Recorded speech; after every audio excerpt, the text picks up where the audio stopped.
الحمدللہ رب العالمین والصلاة والسلام علی سید المرسلین اما بعد فاعوذ باللہ من الشیطان الرجیم بسم اللہ الرحمن الرحیم۔ الحمدللہ عز وجل فرض علوم کا آج یہ سلسلہ ہے۔ سلسلوں میں فرض احکام بیان کیے جاتے ہیں جو کسی نہ کسی جہت سے ہم پر سیکھنا فرض ہے۔ آج کا موضوع ہے طلاق۔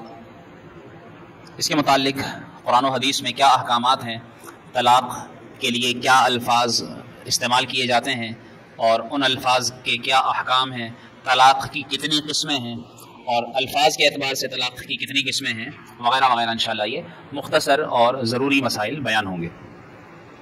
اللہ تعالیٰ نے قرآن مجید میں ارشاد فرمایا الطلاق مرتان، طلاق دو مرتبہ ہے، فَإِمْسَاكٌ بِمَعْرُوفٍ أَوْ تَسْرِيحٌ بِإِحْسَان، یعنی دو مرتبہ طلاق ہے جس کے بعد مرد رجوع کر سکتا ہے، اپنی زوجہ کو واپس اپنے نکاح میں باقی رکھ سکتا ہے۔ اس کے بعد اب اسے اختیار یہ ہے، اس نے ایک طلاق دی، دوسری طلاق دی، تو اب وہ بھلائی کے ساتھ اسے روک سکتا ہے، یعنی واپس اپنے نکاح میں باقی رکھے، یا پھر اسے نیکی کے ساتھ عزت کے ساتھ چھوڑ دے، یعنی اس کی عدت پوری ہونے دے اور اسے اپنے نکاح سے نکل جانے دے۔ اس کے بعد اللہ تعالیٰ نے اگلی ہی آیت میں ارشاد فرمایا فَإِن طَلَّقَهَا، عربی الفاظ جو عربی گرامر سمجھنے والے ہیں علماء نے، جنہوں نے عربی کتب پڑھی، عربی کتب پڑھائیں، عربی کتب لکھی اور جنہوں نے عربی گرامر کو اچھے سے سمجھا، تو ہر اعتبار سے عربی الفاظ کے کچھ نہ کچھ معنی ہوا کرتے ہیں۔ تو یہاں پر یہ جو لفظ ہے فا، یہ تعقیب کے لیے آتا ہے۔ اب میں عربی گرامر کی تفصیل میں نہیں جاؤں گا، اتنی سی بات سمجھ لیجئے کہ یعنی جو ایک بات پیچھے ہوئی اس کے فوراً بعد پھر اسی بات کا تعلق آگے بیان کیا جانا ہو تو عربی زبان میں فا کا لفظ استعمال کیا جاتا ہے۔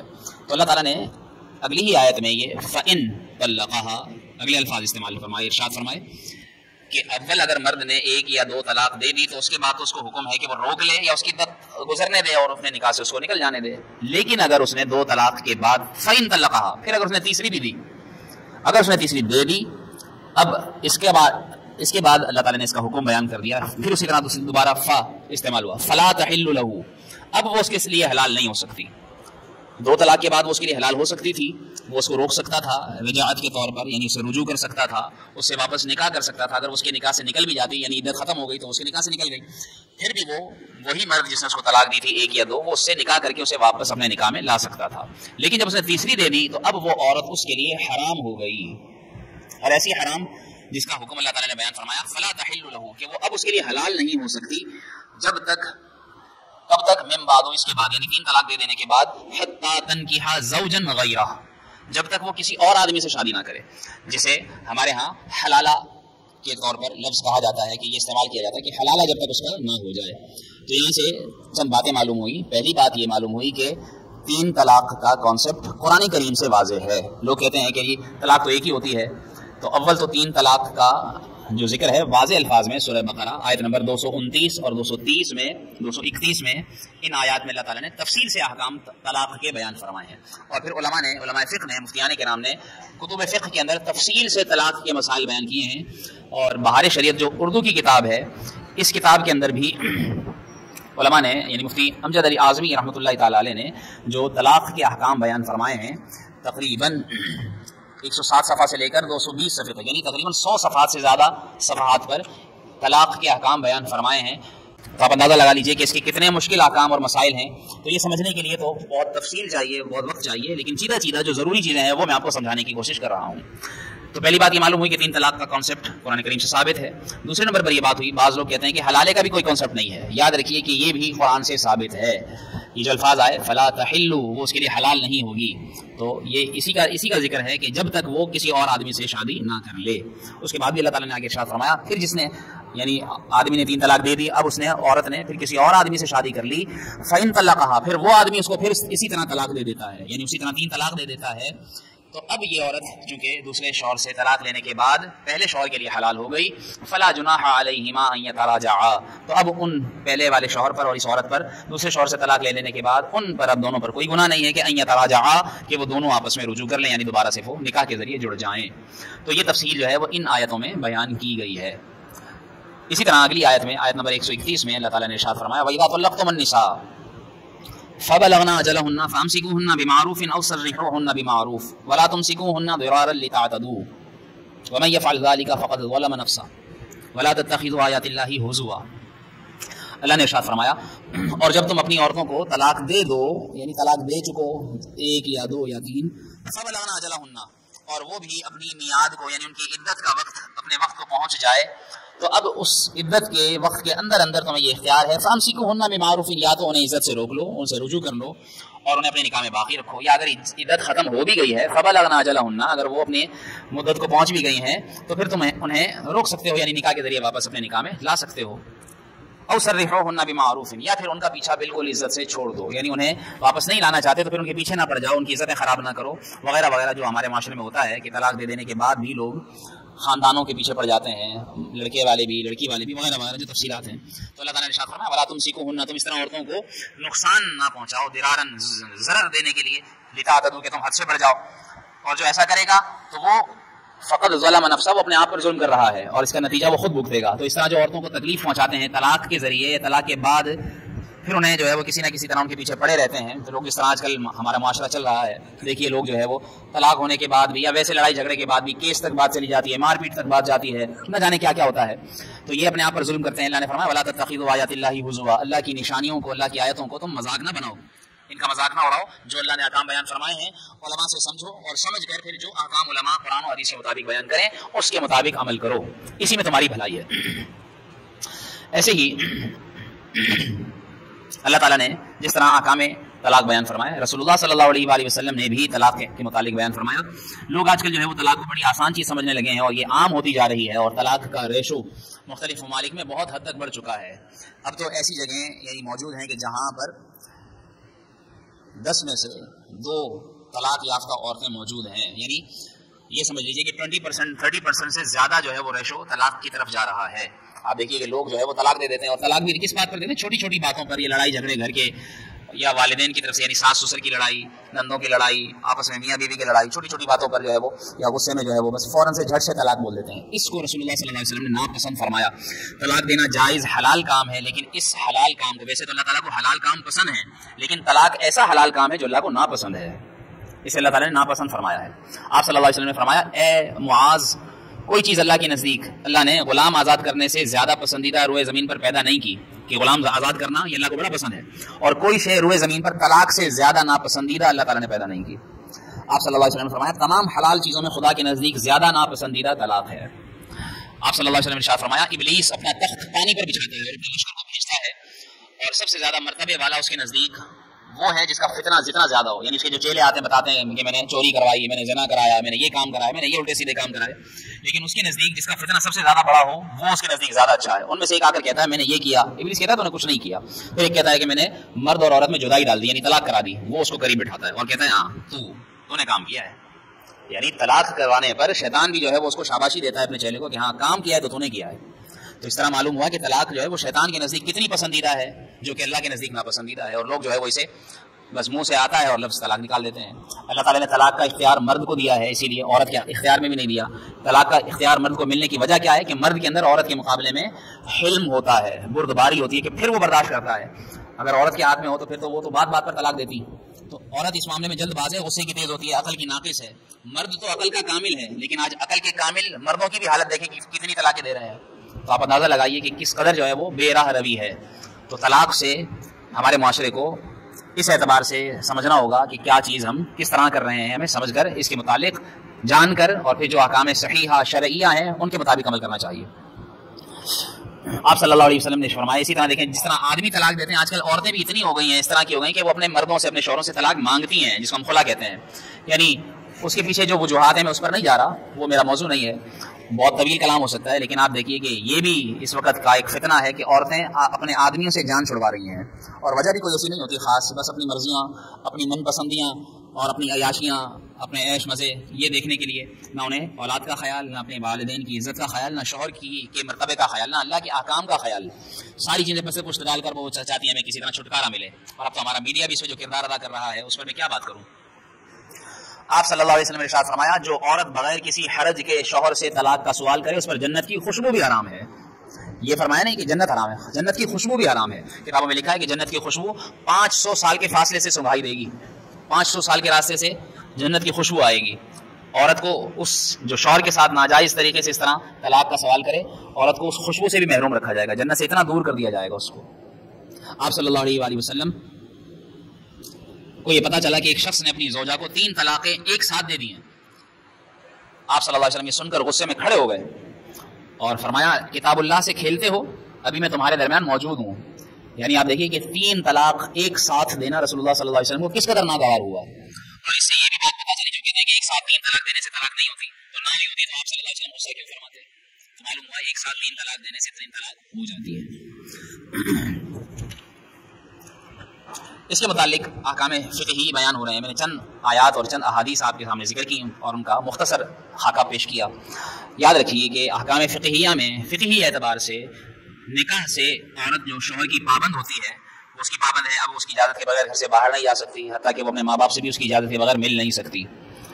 تو جو پابند ہو جاتی ہے، یہ پابندی جو نکاح سے اس کے پر آتی ہے، یہ پابندی اٹھا دینے کو طلاق کہا جاتا ہے۔ اگر وہ یہ پابندی اٹھا دے طلاق کے ذریعے تو پھر یہ طلاق کہلاتا ہے، اور اس کے لیے کچھ الفاظ مقرر ہیں، وہ انشاءاللہ آگے میں عرض کرتا ہوں۔ اس کی 2 صورتیں ہیں، ایک یہ کہ بندہ اپنی عورت کو طلاق دیتا ہے تو وہ عورت اسی وقت اس کے نکاح سے باہر ہو جائے، فوراً اس کے نکاح سے نکل جائے، وہ اسے بغیر نکاح کے رجوع نہ کر سکے، تو ایسی طلاق کو طلاق بائن کہا جاتا ہے۔ طلاق بائن یعنی جدا ہو جانا، کہ ایسی طلاق جو دونوں میں جدائی ڈال دیتی ہے، اب وہ دونوں نہیں مل سکتے جب تک نکاح نہ کر لیں، یا اور جو بات کی تفصیلات ہیں۔ دوسری صورت یہ ہے کہ عورت فوراً باہر نہیں ہوتی بلکہ عدت گزرنے تک نکاح میں رہتی ہے، اس کی عدت شروع ہو جاتی ہے اور پھر جب عدت ختم ہوتی ہے تب وہ نکاح سے باہر ہوتی ہے، جب تک اس کی عدت ہے وہ اب تک نکاح میں باقی رہتی ہے۔ تو اس دوسری قسم کی طلاق کو طلاق رجعی کہتے ہیں۔ تو یہی 2 طلاق کا کانسیپٹ دین اسلام میں ہے، اور جو ہمارے ہاں لوگ کہتے ہیں کہ بھئی طلاق تو 2 ہی ہے یا 3 طلاق کا تو کوئی کانسیپٹ ہی نہیں، وہ اسی اعتبار سے ہے کہ وہ 3 طلاق، تیسری طلاق تو پھر وہ جو ہے وہ ختم ہے نا، معاملہ ہی بالکل۔ تو 2 طلاق تک تو جو ہے وہ ایک طلاق بائن ہوتی ہے جس میں عورت اور مرد کی فوراً جدائی ہو جاتی ہے، اور دوسری طلاق طلاق رجعی ہوتی ہے کہ فوراً وہ جدا نہیں ہوتے، ان میں فوراً جدائی نہیں ہوتی جب تک عورت کی عدت پوری نہ ہو جائے۔ طلاق کی علماء نے طلاق دینے کے طریقے کے اعتبار سے طلاق دینے کا بھی ایک طریقہ شریعت میں بیان کیا گیا ہے۔ ہمارے ہاں تو جھٹ پٹ بولتے ہیں نا طلاق طلاق طلاق، بس ایک دم سے۔ ہمارے ہاں کورٹ سے بھی اگر کوئی معاملہ ہوتا ہے تو اس میں بھی 3 سائن ہوں گے، 3 طلاق کے الفاظ لکھے جائیں گے، میں فلاں بن فلاں فلانی بنت فلانی کو 3 یہ طلاق دیتا ہوں، 3 دفعہ لکھا جائے گا۔ تو ہمارے یہاں تو معاملہ بالکل ختم کرنے کی کوشش کی جاتی ہے۔ تو دین اسلام نے اس بارے میں بھی بڑے تحمل مزاجی کا مظاہرہ کرنے کا حکم دیا ہے، اور آپ صلی اللہ علیہ وآلہ وسلم نے اس کے متعلق باقاعدہ طریقے بیان فرمائے ہیں۔ قرآن کریم میں اللہ رب العالمین نے بھی 5ویں پارے میں سورہ نساء کے اندر باقاعدہ حکم ارشاد فرمایا ہے۔ اللہ تعالیٰ نے ارشاد فرمایا سورہ نساء میں 5ویں پارے میں، وَإِنْ خِفْتُمْ شِقَاقَ بَيْنِهِمَا، اگر تمہیں ان دونوں میں یعنی میاں بیوی میں جدائی کا ڈر لگتا ہے، تمہیں یہ ڈر ہے کہ یہ دونوں ٹوٹ جائیں گے آپس میں، فَابْعَثُوا حَكَمًا مِّنْ أَهْلِهِ وَحَكَمًا مِّنْ أَهْلِهَا، تو پھر دونوں طرف سے ایک ایک بندے بلاؤ جو سمجھدار ہوں، یہ اس کی مانے وہ اس کی مانے، دونوں بات کو سمجھانے سلجھانے کی، دونوں میں صلح کرانے کی کوشش کریں۔ إِن يُرِيدَا إِصْلَاحًا، اگر یہ دونوں آپس میں صلح کا ارادہ رکھتے ہوں گے، ان کے جی میں ہوگا ہاں بھائی ہمیں ملنا چاہیے، ہمیں ٹوٹنا نہیں چاہیے، سمجھدار ہوں گے، عقل رکھتے ہوں گے، عقل سے بالکل فارغ نہیں ہوئے ہوں گے، اتنی ناچاقی نہیں بڑی ہوگی ان میں، یہ ہوگا کہیں نہ کہیں دل میں دماغ میں کہ نہیں ہمیں ٹوٹنا نہیں ہے۔ بعض لوگ تو پہلے ہی سوچ کر بیٹھ جاتے ہیں بھائی ہمیں ملنا ہی نہیں ہے، تو پھر ان میں کیا موافقت ہوگی؟ ہاں اگر ان میں موافقت کا ارادہ ہوگا، ان یریدا اصلاحا ان یوفق اللہ بینہما، تو اگر وہ ارادہ کرتے ہوں گے تو اللہ بھی ان کے درمیان ملاپ کروا دے گا، ان کو آپس میں ملا دے گا اور ان کی صلح ہو جائے گی۔ تو اگر دونوں طرف سے سمجھدار بندے آ جائیں اور پھر وہ بیٹھ کر ان کی بھی سنیں ان کی بھی سنیں، غلطیاں دونوں طرف سے ہوتی ہیں، دونوں ہاتھ سے تالی بجتی ہے، لیکن کوئی بھی اپنی غلطی نہیں مانتا، وہ کہتا ہے اس کی طرف سے زیادتی ہے، وہ کہتا ہے نہیں اس کی طرف سے زیادتی ہے، تو زیادتی چلے جس کی طرف سے بھی ہے، تو معافی کا کانسیپٹ کہاں چلا جاتا ہے؟ معافی کہاں ہے؟ وہیں تو ہے جہاں غلطی ہے، لیکن لوگ اپنی غلطی ہی مانتے نہیں۔ تو غلطی مان لی جائے اور ماننے کے بعد یا دوسرے کی غلطی ہے بھی تو بھائی تم کس لیے وہ معاف کر دو، لیکن نہیں، معاف نہیں کرنا تو رشتہ کیسے چلے گا؟ تو اس لیے یہ رشتہ ایسا ہے کہ جو بڑی ہی سمجھداری سے چلایا جاتا ہے، چلانا پڑتا ہے، اور بڑے ہی احسن انداز سے کمپرومائز، دونوں طرف سے سمجھوتا جسے کہا جاتا ہے کہ کچھ مان کر کچھ منوا کر برداشت کر کے زندگی کو گزارا جاتا ہے۔ تو اللہ تعالیٰ نے اس کا بھی ذکر فرمایا، آپ صلی اللہ علیہ وسلم نے بھی صلح کرائی۔ دیکھیے رسول اللہ صلی اللہ علیہ وآلہ وسلم اور آپ کی ازواج کے درمیان بھی ایسے معاملات کبھی ہوئے کہ ناراضی ہوئی۔ ایسے ہی بی بی فاطمہ الزہرا رضی اللہ تعالیٰ عنہ اور حضرت علی المرتضیٰ کرم اللہ تعالیٰ وجہ الکریم کے درمیان بھی اس طرح آپس میں رنجش ہوئی۔ آپ صلی اللہ علیہ وسلم کو معلوم ہوا کہ حضرت علی ناراض ہو کر مسجد نبوی میں جا کر بیٹھ گئے ہیں۔ جب بی بی فاطمہ الزہرا رضی اللہ تعالیٰ عنہ سے پوچھا کہ کہاں ہیں علی، کہنے لگے یا رسول اللہ تھوڑی سی جو ہے وہ آپس میں ہماری انبن ہوئی ہے، تو وہ ناراض ہو کر مسجد نبوی میں چلے گئے ہیں۔ تو آپ صلی اللہ علیہ وسلم نے جا کر دیکھا تو حضرت علی رضی اللہ تعالیٰ عنہ مٹی پر لیٹے ہوئے ہیں زمین پر. تو آپ صلی اللہ علیہ وسلم نے اس وقت یہ ارشاد فرمایا تھا قم یا ابا تراب، اے ابو تراب، اے مٹی والے کھڑے ہو. یعنی آپ صلی اللہ علیہ وسلم نے اتنے پیارے الفاظ ارشاد فرمائے. حضرت علی فرماتے ہیں اس کے بعد سے مجھے یہ پسند تھا، مجھے یہ اچھا لگتا تھا کہ لوگ مجھے ابو تراب کہہ کر پکارے ہیں. میرے آقا نے مجھے ابو تراب کہہ کر پکارا تھا. سبحان اللہ. تو آپ صلی اللہ علیہ وسلم نے انہیں کھڑا کیا، انہوں نے یعنی یہ نہیں پوچھا کیا ہوا. ہمارے یہاں تو ساری قرتیں ہیں نا، اچھا بتاؤ کس نے کیا کیا تھا، اچھا کیسے ہوا تھا، اچھا پہلے اس نے کیا بولا تھا، اچھا اس نے کیا. نہیں، کیا ضرورت ہے یہ باتیں دہرانے کی. اول سے لے کر آخر تک، الف سے لے کر یہ تک، اے ٹو زی ساری باتیں بتانے کی، سننے کی. کیا ہوگا؟ معاملات بڑھیں گے، غصہ ہوگا، ایک دوسرے پر ہاتھ اٹھائیں گے، رنجشیں. جس کو باتیں نہیں بھی پتا ہوں گی ان کو بھی پتہ چلیں گی. نہ دین اسلام کہتا ہے نہیں، اتنی باتیں نہ کرو. آپ صلی اللہ علیہ وسلم کوئی بات اس کے علاوہ نہیں فرمایا چلو میرے ساتھ. حضرت علی بھی یہ نہیں آپ کی بیٹی نے ایسا نہیں، کچھ نہیں، ساتھ چل پڑے. آپ صلی اللہ علیہ وسلم گھر لے کر گئے. آپ صلی اللہ علیہ وسلم بیچ میں تشریف فرما ہوئے. ادھر بیٹی کو بٹھایا، ادھر حضرت علی رضی اللہ تعالیٰ عنہ کو بٹھایا. ادھر سے ایک ہاتھ بی بی فاطمہ کا اپنے ہاتھ میں نکل لیا، اپنے سینے پر رکھا. دوسری طرف سے حضرت علی کا ہاتھ لے کر اپنے سینے پر رکھا اور اوپر اپنا ہاتھ رکھا اور فرمایا دونوں کو ہماری صلح ہو گئی. دونوں نے کہا ہماری صلح ہو گئی، بات ختم. بس تو یہ طریقہ ہونا چاہیے صلح کا. تو اس طریقے سے رشتے نبھائے جاتے ہیں. دین اسلام ہمیں یہ سکھاتا ہے. تو طلاق تو انتہا ہے نا، اینڈ ہے نا، بالکل جہاں پر بس ختم ہے معاملہ. رشتہ ٹوٹنا اسے اللہ تعالیٰ نے کتنا ناپسند فرمایا. تو یہ رشتہ ایسا ہے جو الفاظ سے ہی بنتا ہے اور الفاظ سے ہی ٹوٹ جاتا ہے. تو اس لیے اس معاملے میں بڑی ہی سمجھداری کا مظاہرہ کرنا چاہیے. آخری ایک دو باتیں انشاءاللہ اگلا درس بھی اس سے متعلق ذکر ہوگا. یہ میں نے بڑی ہی تفصیل سے آپ کو مختصر الفاظ میں سمجھا کر الفاظ بتانے کی کوشش کی تاکہ آسانی سے آپ کے ذہن میں یہ باتیں بیٹھ جائیں. اور امید ہے کہ انشاءاللہ آپ کو بہت معلومات میں اضافہ ہوگا. طلاق کی 3 قسمیں ہیں طلاق دینے کے طریقے کے اعتبار سے کہ طلاق کس طرح دی جائے. تو حکم یہ ہے طلاق حسن، ایک ہے طلاق احسن اور ایک ہے طلاق بدعی. 3 طرح کی طلاق ہیں. طلاق احسن یعنی سب سے اچھا طریقہ طلاق دینے کا کیا ہے کہ آدمی جس وقت میں جس پاکی کے زمانے میں عورت کے قریب نہ گیا ہو تو وہ اسے ایک طلاق رجعی دے دے. یہ کہے کہ میں نے تمہیں طلاق دی. جس زمانے میں جس پاکی کے دنوں میں وہ عورت کے قریب نہ گیا ہو اسے کہے کہ میں نے تجھے طلاق رجعی دے دی اور اس کو چھوڑ دے یہاں تک کہ اس کی عدت ختم ہو جائے، وہ نکاح سے نکل جائے گی. یہ طلاق احسن ہے. سب سے اچھا طریقہ یہ ہے. ایک طلاق دے. ہمارے یہاں تو کہتے نہیں 3 دیں گے تو بات بنے گی. نہ ایک طلاق دی، اس کی عدت ختم ہوئی، نکاح سے ختم ہو گئی. اب اگر آپ آپس میں پھر جڑنا چاہتے ہیں تو نکاح کریں، جڑ جائیں. لیکن ہمارے یہاں 3 طلاق دینے کے بعد راستہ ہی بند کر دیتے ہیں تو پھر جو ہے وہ 98% لوگ جو ہے طلاق کے بعد پچھتاتے ہوئے نظر آتے ہیں. 98%. تو بہت سارے ایسے کیسز ہم نے بھی دیکھے، آپ بھی دیکھتے ہیں کہ اکثریت پھر بعد میں کیا کہتے ہیں کہ پھر وہ راستے ڈھونڈے نہیں، کوئی مفتی صاحب کوئی حل نکالیں، کوئی راستہ نکالیں. پھر جو ہے وہ ادھر ادھر دھکے کھاتے ہیں دارالفتہ میں، ادھر ادھر جا رہے ہیں، نہیں ایسا نہیں تھا ایسا تھا. اور پھر معاذ اللہ تو اس طرح بجائے یہ راستہ اختیار کرنے کی اب یہ جو لوگ سن رہے ہیں کم سے کم ان کے ذہن میں کہیں نہ کہیں تو یہ بات ہوگی کہ ہاں یہ دین کا حکم ہے. جنہوں نے سنا ہی نہیں ماشاء اللہ ان کو اتنا پتہ، اتنا علم رکھتے ہیں کہ جن کو اعلان بھی کیا جاتا ہے کہ طلاق کیا کام ہے وہ اٹھ کے چلے گئے. تو اتنے ماشاء اللہ وہ لوگ عالم ہیں، علماء ہیں کہ جن کو سیکھنے کی ضرورت ہی نہیں ہے. تو اللہ پاک جو ہے وہ ایسے لوگوں کو بھی ہدایت دے کہ کچھ احکام دینیا جو ہماری مسجد میں 15-20 منٹ آدھے گھنٹے میں سکھائے جاتے ہیں سیکھیں اور سیکھ کر اسے اپنی زندگی میں نافذ کریں جو ہمارے لیے سیکھنے کی ضرورت ہے اور اس کے مطابق احکام شریعہ کے مطابق زندگی گزاریں تاکہ زندگی شریعت کے مطابق گزرے. باقی انشاءاللہ اقسام اس کی آئندہ درس میں ذکر ہوں گی. اللہ کریم ہم سب کو عمل کرنے کی توفیق عطا فرمائے.